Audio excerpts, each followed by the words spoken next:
Monday, February 6th. No weird monkey today. Just me. I'm like a monkey. Let's see. So there, February 6th, we get into it. Those of you who are playing the home game, we'll cover the information for you. Book report check. Oh, this is the regular class, not the advanced. The advanced have different things. Let's see. We have a checkpoint tomorrow, which is our 11 words. 11 squares. We have secret word thing coming up tomorrow. And then, let's see, more Greek mythology on Thursday. We'll do more secret word coming up on Friday. Narrative speech begins on Monday, which we'll talk about here in a moment. If you're wanting to do the Jumanji movie after school tomorrow, you're at the block is canceled, so now you have to go home and cry. The dance on Friday is still to go, and to make it official here. Those of you who can see me, I'm all fuzzy. Focus on me. I'm fuzzy. Coming up at the dance, my goal is I'm going to auction off for $5. You get a chance to take a shaver to me, and I'm going to shave my head and beard and go all baldy bald. So I figured I'm going to sort of offer that up, but you have to be at the dance. You can't phone it in. So I'm going to try and let kids do that, which scares me, but we'll see what happens. And then for our bell work for today, we're going to get to one called Greek to Me. And then once again, if you're doing the Heroes t-shirt, tomorrow's the last day to turn it in. And then after that, you're out of luck. And then you go to the website and the order form. Those of you who were gone yesterday, you have your first official speech coming up next Monday, which is going to be the narrative speech where you tell a story, either a fable or your book report book, or a story about you and when you were younger and made a poor choice and became a better person. On my website, you can click those two things. You have to write out a little note card ahead of time, which will be on the rubric. That'll be the first grade. It's 50 points coming on Monday. There's the directions. Once again, if you're at home, just click on that other link and you're good. Also, you can click on these two things. There's a new website on my webpage on my site called Greek Mythology, and then on there you can download these two things, which will make your life much easier. I don't think you can see it on there. You can't. Around my room, which you can't see here, but if you just use your imagination, there's posters all around my room for Greek mythology, which you get a chance to see if you come back, which we'll talk about here coming up also. This is what you're going to do for your bell work. You have 20 words, and you're going to have to put them into 4 categories: gods, places, things, or other stuff. So you just put those as your up and downy columns, and you plug these words into each one. So as you go through, Chaos, Chronos, Hades, Underworld, for each one, you're going to say where you think it's supposed to go. Then for those of you who are trying not to lose points on your notebook, the next part, at the very bottom, pick 10 of those words, and then you're just going to write a little story using those words. If you use them incorrectly, it's absolutely fine. For those of you who embrace failure, don't worry about doing it because you've already embraced failure, so you should be fine. But for those of you who are trying not to lose points, I figured I'd throw that one out there for you. Then we're going to go through, and I'll show you guys where all those different wordy bits go to try and help you out. Questions from there before we get a chance to move on. Nope, just going to stare at you. This is why I love recording first period. All right. Things to cover before I get to show you all those little bits that are up there. Things to cover with Greek mythology. 1. Yes, Greek mythology. This was one of the big things I get into as soon as kids find out we're doing Greek mythology. What? Why Greek mythology? And the answer is, why not Greek mythology? The joy of teaching English is I get my choice of whatever I want to teach as long as it involves words. Greek mythology involves words, and so it's one of those things that we get a chance to get into. It's essentially a whole collection of short stories all sharing the same characters, and they all sort of pop up in each other's. So yeah, I know some of you guys have done it in the past in social studies, but the joy of social studies is it uses words, and as long as it uses words, then I get a choice to do it. So it can be done in social studies, but it involves reading, so I choose to do it here. Plus, a lot of what we're going to do involves me telling stories to you. And so it'll just be a matter of me going out loud telling stories, and you guys get to listen to them. It'll be all kinds of wonderful. The posters do stay up for everything, even during quizzes, during the test. You're welcome to use the posters. Actually, I highly recommend you use the posters. Because what I'll do is, as I go through and tell you the stories, I'll point to them so that you can visualize them, and when it comes back to the quiz, if you look at the poster, it'll make your life much easier. The drawback will be is if you're absent for a quiz, then you have to go out to the hallway to take it, you don't get to use the posters. So that becomes a little bit tougher on you. So that usually pays to be here for the quiz, because then you get to actually use the posters. Unless you just don't want them, then that's fine with me. You will have questions as we get into Greek mythology. If you've done anything previously with Greek mythology, read any of the Rick Riordan books or anything like that, there is every chance you're going to have questions. The drawback is I don't have time to answer all the questions every day. You just sort of have to wait. I'll get to them. It's just going to be a matter of time. So we'll get there. So pretty much every time you ask a question, it's going to involve me telling you, hey, we'll get to that. Because whatever your question is, there's a good chance We'll get to that. And a lot of times if you raise your hand, I'll just ignore you. Not to be mean to you, but just because there's a lot of information to get across, and your question is going to be one I'm going to eventually answer with. We'll get to that. You're like, Mr. Brovicast, that doesn't make sense. What about this guy? Shouldn't he? We'll get to that. But I heard he wants that. We'll get to that. Plus, one of the joys of Greek mythology is there's a whole bunch way back with fables and oral tradition. What happens to fables because of oral tradition? They change. Same thing happens with Greek mythology. There's a whole bunch of different versions of these different myths. So if I get to one about Pandora, it might be different than the one that you've heard. Or if I get to one about Prometheus, it's going to be one different than the one you've heard, and that's fine. If you've not heard anything, then you're in luck, because it's not going to be any different. But there's different versions of all these out there. Mythology, by definition, means this was a religion. Much like we have Christianity, like you guys are learning in social studies right now, all the different ones. At one time, you would have had a day dedicated to mythology, and you would have had a person come in and tell you all about this. But it is not a current religion anymore. Did you want to shut the door? Yeah, go for it. Most of the time, you don't have to raise your hand for that. You just go over and close the door. I'll yell at you if need be. This was most definitely, not only was it one of the religions, it was the only religion. It was way before we had Christianity or Catholicism or any of that. This is from thousands upon thousands of years ago. It was the only religion that existed out there. You either believed in the gods or you were dead. Those were the only two choices to you. Mr. Brovicast, do people still believe in this today? No. This is not a current religion anywhere. Anyone that still believes in this, you're going to find them wearing a really tight white jacket in a very padded room. Because it probably means they're crazy. Because this is not a religion that people believe in whatsoever. It's old and dead. Which then pops up, why is it that we're still studying it today? Because of everything we do, of anything I teach you this year, the two biggest ones that you're going to take after this is, unfortunately, magic lens, because you're going to end up using that for years, and even though you hate it, and then this. And because these stories will pop up in more things that you learn than anything else we do. Greek mythology will apply to more of your learning than short stories, poetry, novels, anything. Because it's been around for so long, the more we read about it, you'll just see references to it. In every book you read, class you take, it pops up everywhere. The other problem is usually kids' more enjoyable units, and kids get excited because of the stories and the learning that goes into it, which also means that kids lose the most B points during this unit because they get excited to learn and they start yelling at me. Shockingly enough, I'm not pro kids yelling at me. So as we get into the story, you're like, Mr. Brovicast, what about blah, blah, blah? And you start yelling at me, I have to be all mean to you. So I understand excitement. Just try to keep it tampered down a little bit. Most of this unit is not going to be you reading stories. Most of it is me telling you stories, which is both good and bad. It makes it tough when it comes time for quizzes, because when it comes time for quizzes, you're not going to get a chance to have a story to look back at. It's just going to go off of your memory. There will be some notes we're going to write down that'll make things a little bit easier on you, but a lot of it's just going to be in your head. The drawback is, if you're absent, you're hosed, unless you go back and watch the videos. I will record all of them, but there's no other place to get this except for me telling the stories. So you have to be able to watch the videos or be here.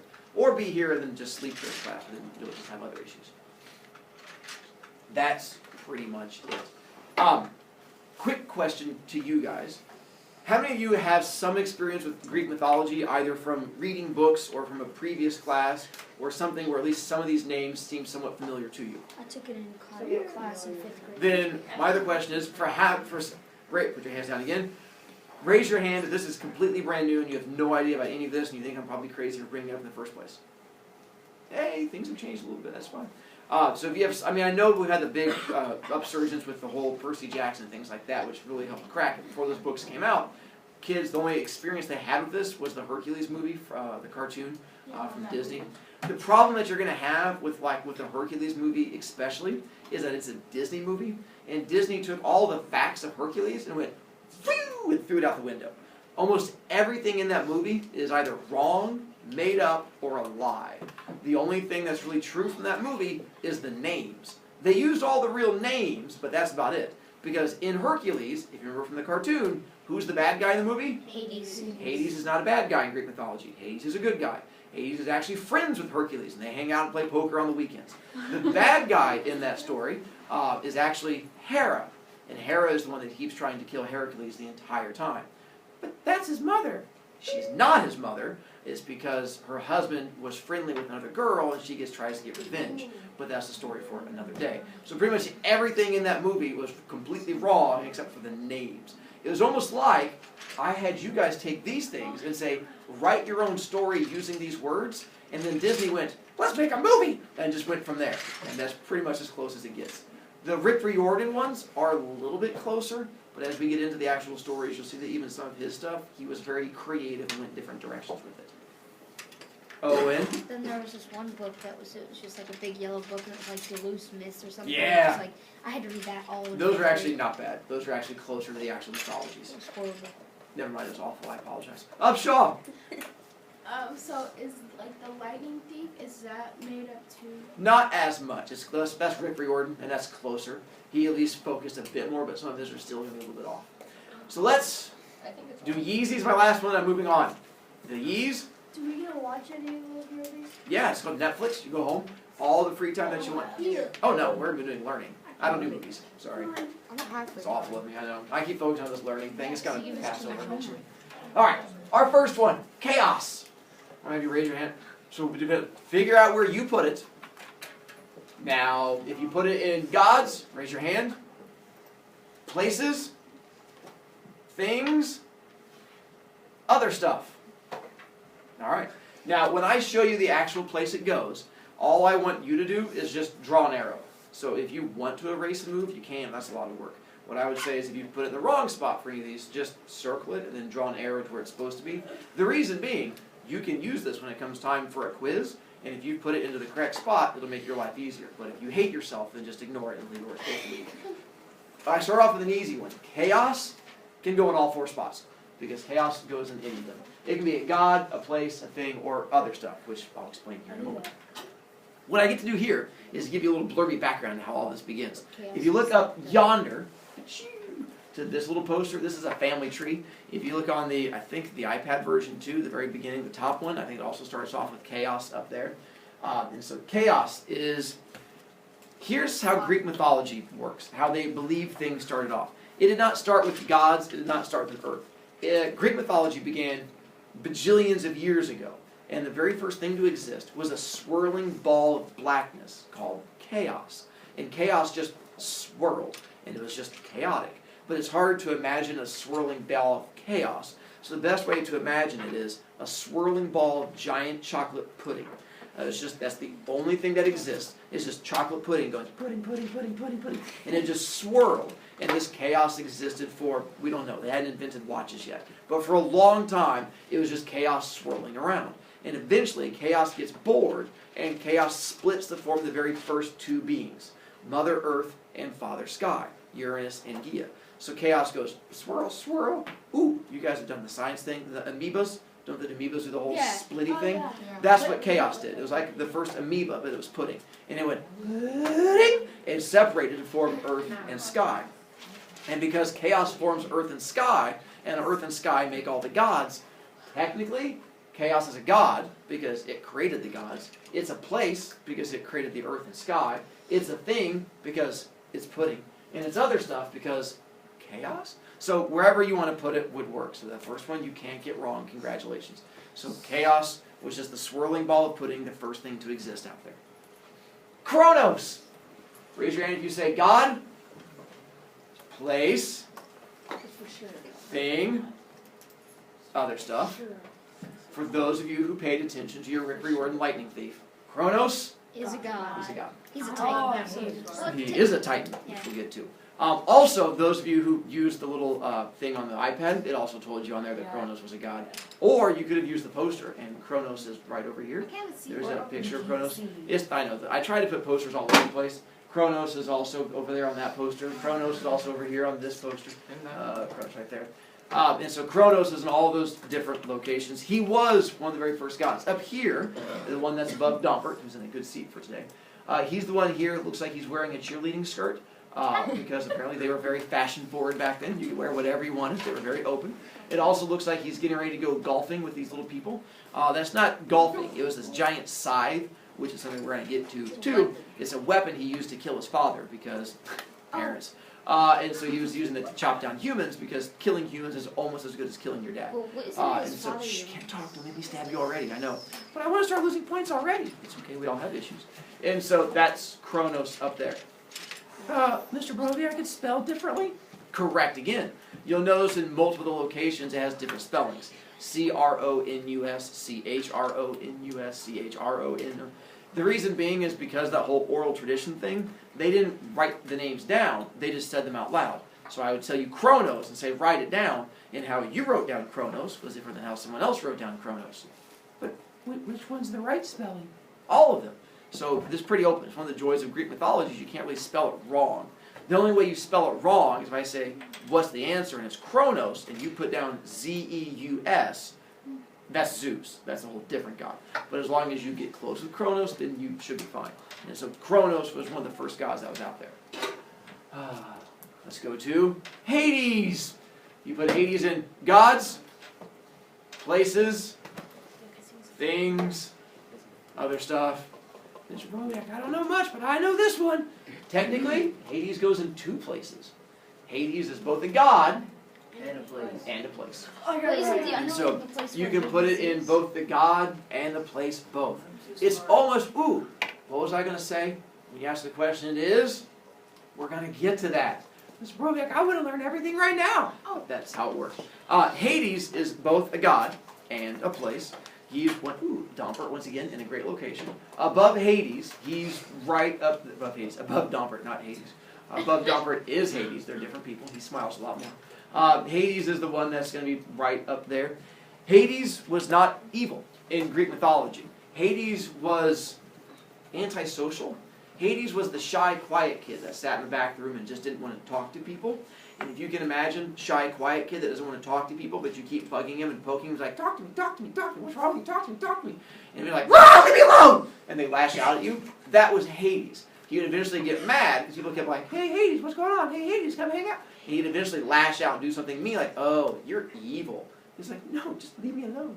He wanted just to sit in the back, play his guitar, paint his fingernails black, listen to like goth music and stuff like that. He was just that person who just didn't want to be talked to and was overall pretty chill guy. He was also not very creative. He was allowed to get his own kingdom. When he got his own kingdom, they're like, hey, Hades, what are you going to call this place? He's like, Hades. Like, well, that's your name. What are you going to call this place? He's like, Hades. Like, be more creative. He's like, Hades. Like, okay, fine. I call the place Hades. And so the place where he lived was called Hades, and his name was Hades. They're just like, well, you just don't have much imagination. He's like, Hades. Like, we got it. His full name was actually Hades, Hades. And the middle name stood for Hades because he was just creative like that. And so he did live in this place called Hades. Mr. Brovicast, I heard there's another name for Hades. There is, which we're going to get to.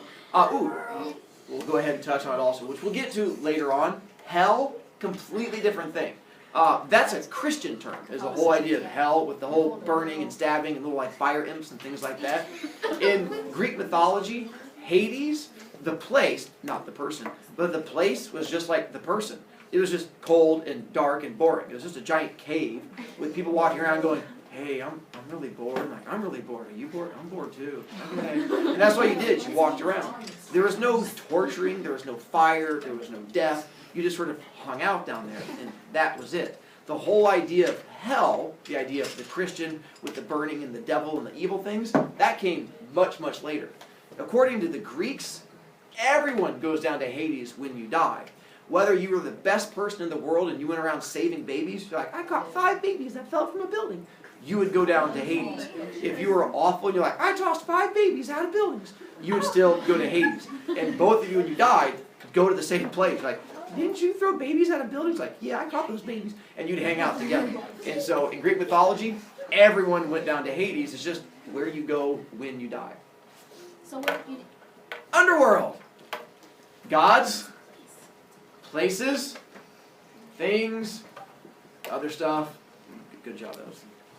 Underworld. Mr. Brovicast, that was an easy one. I'm so proud of you. Then what's the difference between Oh my goodness, like learning's gonna happen. Mr. Brovicast, you earn my points as quick as you can. Owen, I can only charge you points so quickly. Give me time. Underworld you're correct. It is a place. But didn't you just talk about it? I did. And there was a reason for it. Now, the part of the problem is, remember I talked about Hades' personality, not real outgoing. One of the thoughts that the Greeks had was that if you said a god's name out loud, sometimes they would appear in front of you. And the same thing was thought about Hades. And it was afraid that if you said Hades' name, he would just show up. So if you're like, hey, Owen, I hope you go to Hades, and you look at him, the worry was that all of a sudden the god would be like, did you call me? And you're like, no, I was making fun of him. But the worry was that if you did, he would show up, get mad, and then take you back down to the underworld. So because of that, they would never say his name. They never said Hades' name out loud.